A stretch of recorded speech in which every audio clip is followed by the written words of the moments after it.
La revista Liderazgo publicó parte del testimonio de James Ryle, que es en la actualidad el pastor de una iglesia en Texas. Cuando James tenía 2 años, su padre fue echado en la cárcel. Cuando tenía 7, las autoridades lo pusieron en un orfanatorio. A la edad de 19, estuvo involucrado en un accidente automovilístico que le quitó la vida a uno de sus amigos. Luego, él comenzó a vender drogas para pagar a sus abogados, pero la ley lo atrapó y fue arrestado, procesado y enviado a prisión. Mientras estaba en prisión, James aceptó a Cristo como su Salvador. Una vez que cumplió con su sentencia, fue a estudiar y finalmente comenzó a servir al Señor en el ministerio. Años después, él buscó a su padre en un intento por reconciliarse. Una vez que se reencontraron, la conversación pasó a ser en cuanto a la vida en la prisión. El padre le preguntó: «James, ¿en qué cárcel estuviste?». Cuando James contestó, su padre quedó estremecido. Luego dijo: «Cuando estuve en el presidio, me utilizaron como soldador para construir penitenciarías. Yo ayudé a construir la cárcel en la que te alojaron». El pastor Ryle concluyó diciendo: «Imaginen eso. Yo estaba en la cárcel que mi propio padre construyó». ¿Sabe una cosa? En cierta medida, esta experiencia es verdadera para cada persona en este planeta. Todos nacimos encarcelados en el pecado, y todos comenzamos la vida encarcelados en una prisión que nuestro padre Adán construyó. El primer Adán construyó nuestra cárcel de pecado. El segundo Adán ocupó nuestro lugar en la condena a muerte. Pablo ha declarado en Romanos capítulo 5, versículo 12 de esta manera: «Como el pecado entró en el mundo por un hombre y por el pecado la muerte, así la muerte pasó a todos los hombres por cuanto todos pecaron». Entonces, toda la humanidad es prisionera de las tinieblas, encadenada en las celdas del pecado, encarcelada por el reino de la tiniebla y el pecado. Y para cada persona hay una condena de muerte. El reino del pecado premia a sus prisioneros con la única moneda que utiliza en su economía: la muerte. Tal como Romanos 6, versículo 23 nos dice: «La paga del pecado es muerte». Solo hay una salida, un camino que nos saca de ese reino, y ese es el que alguien ocupe su lugar en la condena de muerte y muera en su lugar. El primer Adán ha construido la prisión, pero el segundo Adán ha comprado la libertad para todo aquel que confíe en su muerte a favor de uno. Y a causa de la muerte de Cristo en la cruz y su resurrección de los muertos, Pablo escribe en Romanos capítulo 6 que los creyentes somos libres ahora. Pablo reitera que los creyentes son libres del pecado en el versículo 7, libres del pecado en el versículo 8, libres en cuanto a la justicia, versículo 20, y libres del pecado nuevamente en el versículo 22. El creyente ha sido liberado del oscuro reino del pecado por la fe en Cristo. Tal como escribe en Colosenses capítulo 1, versículo 13, que voy a leer en este momento, dice la palabra de Dios: «El cual nos ha librado de la potestad de las tinieblas y trasladado al reino de su amado Hijo». Mientras comenzamos a estudiar en los próximos capítulos de Romanos, uno tiene que tener en mente que Pablo cambia en su perspectiva. A través del capítulo 5, la doctrina primaria ha sido la justificación, pero ahora en el capítulo 6 comienza a describir la doctrina de la santificación. Para que no confunda estas dos doctrinas, permítame darle algunas diferencias. Piense de esta manera: la justificación está lidiando con la paga del pecado, mientras que la santificación lidia con el poder del pecado. En la justificación, Dios declara al creyente justo en Cristo. En la santificación, Dios conforma al creyente a una vida justa por medio de Cristo. La justificación ocurre en el momento de la salvación. La santificación es un proceso de toda la vida. La justificación no tiene nada que ver con el vivir santo. La santificación tiene que ver con el vivir en santidad del creyente. Esta es la diferencia entre justificación y santificación. Espero que quede claro. Después de concluir esta declaración de justificación solo por la fe, por medio de la gracia y esfuerzo del segundo Adán, la pregunta más común anticipada por Pablo es: como no tuvimos que ganarnos nuestra salvación por medio de buenas obras, y como hasta el peor de los pecadores puede ser salvo, y como hasta la persona más pecadora es, antes de llegar a Cristo, la muestra más grande de la gracia de Dios para con ésta, entonces, ¿qué cosa acerca del pecado es tan mala? En otras palabras, diciéndolo de otra manera, si no nos salvamos siendo buenos y no podemos perder nuestra salvación siendo malos, ¿por qué no ser malo? ¿Entiende la pregunta? Como Pablo anticipó esta pregunta, él comienza ahora a responder las siguientes preguntas en cuanto a la santificación. Escuche, él va a responder: ¿puede un creyente llevar un estilo de vida pecaminoso? Otra pregunta: ¿cómo se relaciona y cómo responde un creyente al pecado? Otra pregunta más: ¿cómo vive el creyente una vida que agrada al Padre que lo ha librado del reino del pecado? Preguntas que el apóstol Pablo, guiado por el Espíritu de Dios, va a ir respondiendo. Vamos con la primera. ¿Puede un creyente vivir en pecado? Comienza aquí a contestar estas preguntas tratando con esta primer pregunta: ¿puede un creyente vivir en pecado? Mire lo que dice Romanos 6, versículos 1 y 2. La Biblia dice: ¿qué pues diremos? ¿Perseveraremos en el pecado para que la gracia abunde? En ninguna manera. Porque los que hemos muerto al pecado, ¿cómo viviremos aún en él? ¿Cuál es el significado de hemos muerto al pecado? Hay varios puntos de vista en cuanto al significado de las palabras, porque los que hemos muerto al pecado, ¿cómo viviremos aún en él? ¿Y qué quiso decir con hemos muerto al pecado? Uno de los significados es que algunos creen que Pablo quiso decir que morimos a la atracción del pecado. El segundo, otros argumentan que Pablo quiso decir que nosotros debemos morir periódicamente al pecado. Los que se aferran a este punto de vista sacan las palabras de Pablo en 1 Corintios capítulo 15, versículo 31 fuera del contexto. En ese versículo Pablo dice que cada día muero. De esto sacan que un creyente necesita morir cada día para poder alcanzar la victoria espiritual. Sin embargo, Pablo se está refiriendo a su disposición a la muerte física, ya que en el versículo anterior escribió que peligramos a toda hora. Es más, Pablo deja bien en claro en Romanos capítulo 6 que el morir no es algo que necesitamos hacer, sino que es algo que ya ha ocurrido. Hemos muerto al pecado. Otro punto de vista es que la naturaleza pecaminosa del creyente ha sido erradicada. Este punto de vista enseña que una persona es perfeccionada en justicia.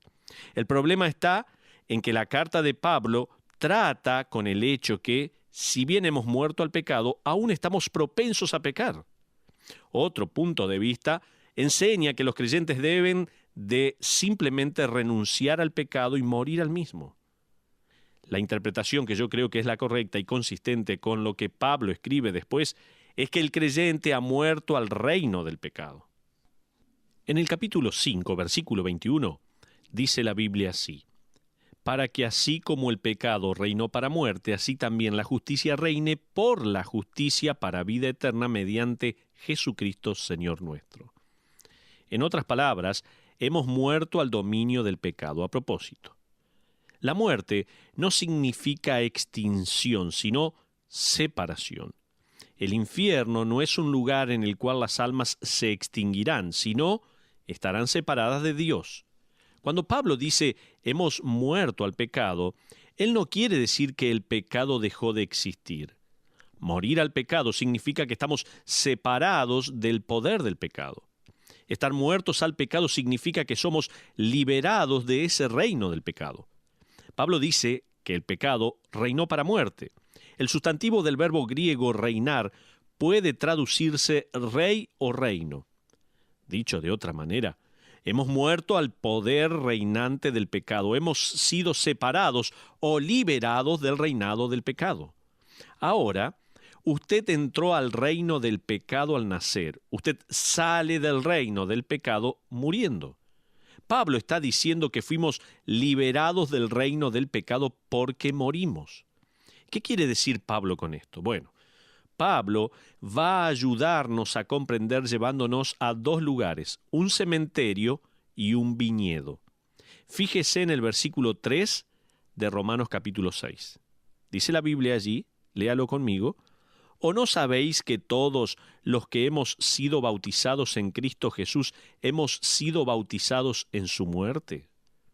La palabra clave, la cual se repite 2 veces en este versículo, es la palabra bautizados.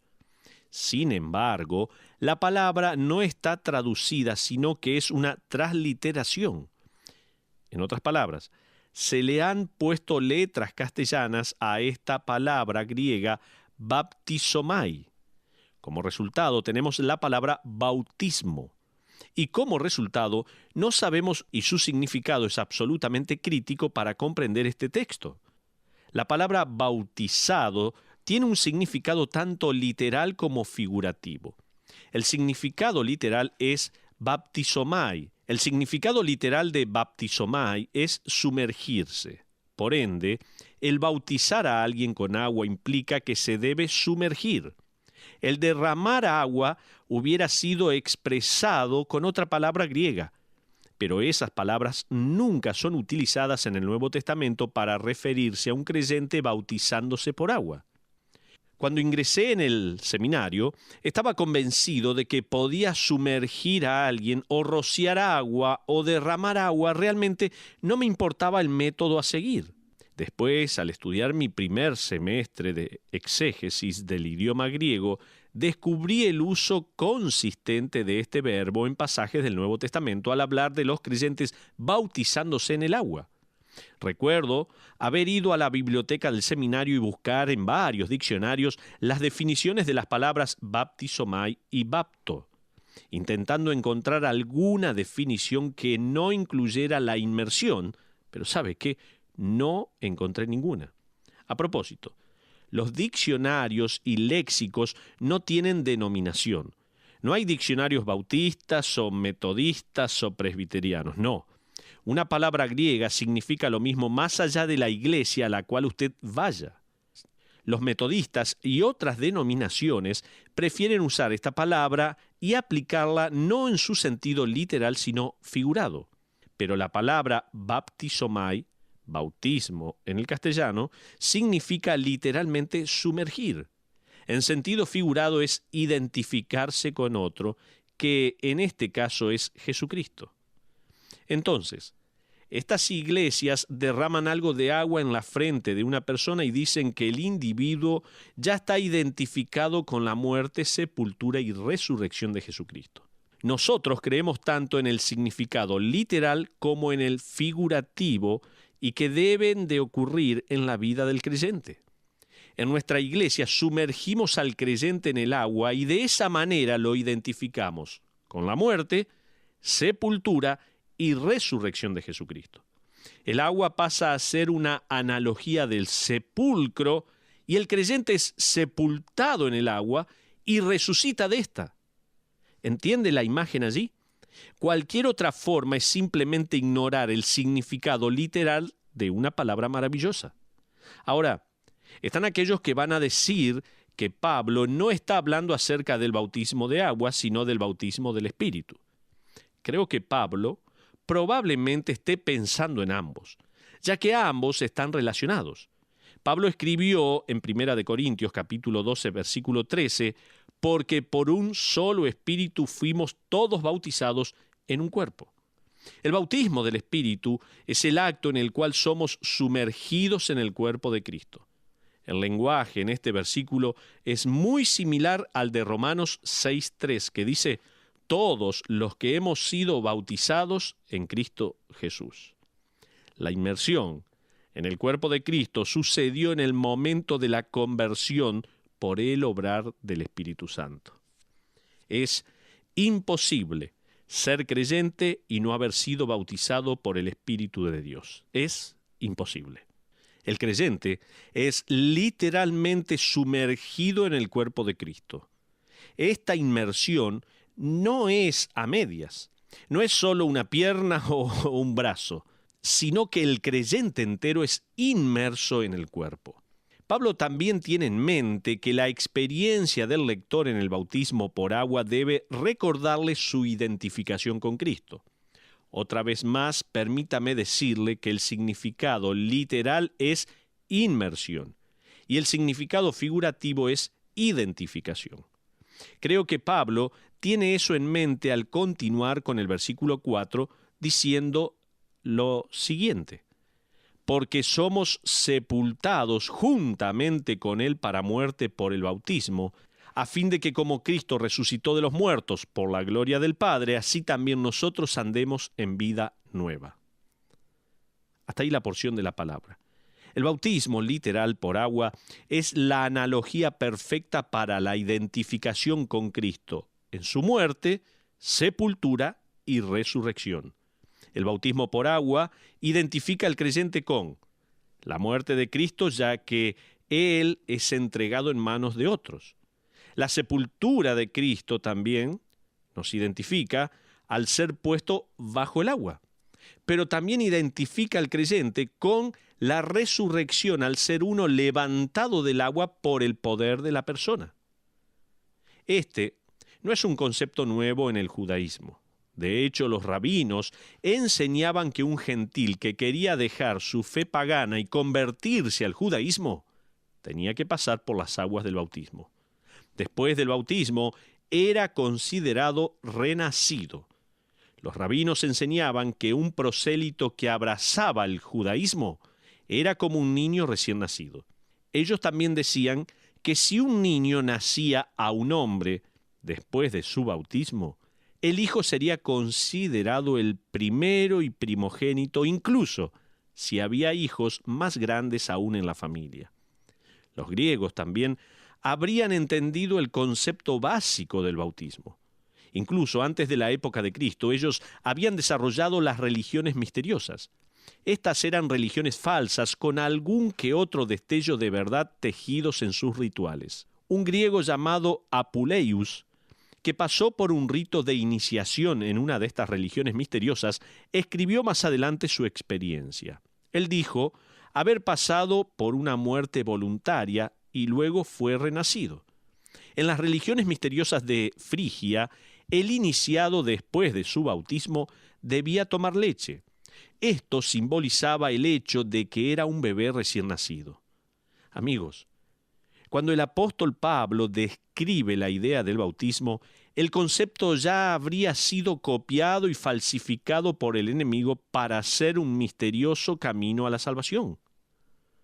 Sin embargo, según la Escritura, el bautismo por agua no es el medio por el cual uno se salva, sino que es una muestra de la salvación. De la misma manera que estuvimos en Adán cuando él pecó, también estuvimos en Cristo cuando Él murió, fue sepultado y resucitó. Y el bautismo por agua es la ilustración de esa identidad maravillosa que tenemos en Cristo. El creyente vive una vida nueva. Mire lo que continúa diciendo allí el versículo 4, que hemos sido levantados ¿para qué? Así también nosotros andemos en vida nueva. Esto no está hablando acerca de una hoja nueva, sino una vida nueva. Literalmente, esto significa que hay una nueva dinámica para vivir un nuevo propósito en la vida. El creyente no dio vuelta a una página, sino que ha resucitado a una nueva vida. Warren Wiersbe escribió que esta verdad espiritual es ilustrada en el milagro de la resurrección de Lázaro en San Juan capítulo 11. Cuando Jesús llegó a Betania, Lázaro ya había pasado 4 días en la tumba. A esta altura, no había dudas en cuanto a su muerte. Jesús, por el poder de su palabra, dijo: Lázaro, ven fuera, resucitó a su amigo de los muertos. Pero cuando Lázaro apareció en la puerta del sepulcro, estaba vestido con un atuendo funerario. Así que Jesús dijo: desatadle y dejadle ir. Lázaro fue resucitado para una vida nueva. En San Juan capítulo 12, Lázaro aparece sentado con Cristo a la mesa en comunión con él. El muerto resucitó de los muertos y pasó a ser libre para vivir una vida nueva, sentado con Cristo. Y todos estos hechos ilustran las verdades espirituales de nuestra identificación con Cristo. Escribe el apóstol en Colosenses capítulo 3, versículos 1 al 3, de esta manera. Si tiene su Biblia, por favor, búsquelo. Colosenses capítulo 3, versículo 1, dice: si pues habéis resucitado con Cristo, buscad las cosas de arriba, donde está Cristo sentado a la diestra de Dios. Versículo 3, porque habéis muerto y vuestra vida está escondida con Cristo en Dios. El creyente no puede vivir en pecado a causa de su identificación con Cristo. ¿Lo entiende? El creyente ha muerto a su vida vieja y ha sido resucitado a un nuevo principio de vida, a una nueva dinámica de vida. El verdadero creyente no quiere regresar al pecado, de la misma manera que Lázaro no quería regresar a la tumba. Muchas personas de bien intentan vivir con la dinámica de vida, pero sin haber entrado en la vida de Cristo. Ellos dan vuelta a páginas, intentan todo tipo de ejercicios espirituales para resucitar de su muerte espiritual. No necesitan despejarse, necesitan una resurrección. El dar vuelta a una hoja es como ponerle maquillaje a un cadáver. El maquillaje hace que el cadáver se vea más vivo, si bien este no tiene vida. Es como pegar manzanas a un árbol muerto. En un momento el árbol va a parecer vivo, pero está muerto. Esa es la idea de la próxima ilustración de Pablo. Él pasa del cementerio al viñedo. Fíjese en el versículo 5, dice la palabra de Dios: porque si fuimos plantados juntamente con él en la semejanza de su muerte, así también lo seremos en la de su resurrección. La palabra juntamente proviene de una palabra griega que significa creciendo juntos. Pablo tiene en mente la idea de una rama atada a otra o injertada. Esto describe nuestra unión con Cristo. En Gálatas capítulo 3, versículo 27, dice así la Biblia: porque todos los que habéis sido bautizados en Cristo, de Cristo estáis revestidos. Nuestra identificación con Cristo es tan cercana que estamos, por decirlo así, vestidos de Cristo. Caminamos en nueva vida, vestidos de Cristo. De esta manera vivimos. Entonces, ¿qué es nuevo acerca de nuestras vidas? Tenemos una nueva identidad, un nuevo destino, un nuevo amo, un nuevo propósito, un nuevo corazón, un nuevo espíritu, nuevas batallas, una nueva canción. También tenemos una nueva creación. Un antiguo himno hace las siguientes preguntas: ¿estabas allí cuando crucificaron a mi Señor? Y la respuesta es sí. ¿Estabas allí cuando lo pusieron en el sepulcro? Sí. ¿Estabas allí cuando Él resucitó de los muertos? Sí, también. Podemos decir con el apóstol Pablo, tal como él dijo en Gálatas capítulo 2, versículo 20. Con Cristo estoy juntamente crucificado, y ya no vivo yo, mas vive Cristo en mí. Y lo que ahora vivo en la carne, lo vivo en la fe del Hijo de Dios, el cual me amó y se entregó a sí mismo por mí. ¿Sabe qué? Somos encarcelados a causa de Adán, pero somos liberados a causa de Cristo.